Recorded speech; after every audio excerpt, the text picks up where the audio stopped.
ఈ పరిచర్యను ప్రారంభించాల్సి వచ్చింది.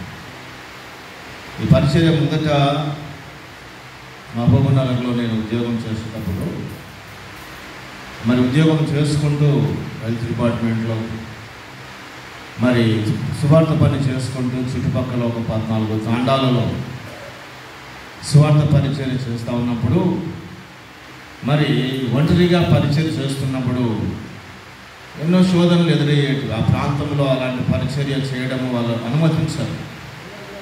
అయితే మరి ఆ సమయంలో ఒంటరిగా నేను వెళుతూ పరిచర్య చేస్తూ ఉద్యోగం చేసుకుంటూ ఉన్నప్పుడు ఎన్నో ఎదిరింపులు వచ్చేవి.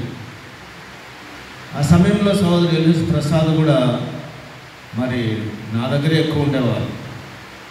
ఆయన స్టడీస్ ముగించుకొని మరి అప్రెంటిస్షిప్ కూడా తను ముగించుకొని ఖాళీగా ఉన్న సమయంలో నా దగ్గరికి వచ్చేసి ఎక్కువ పరిచయం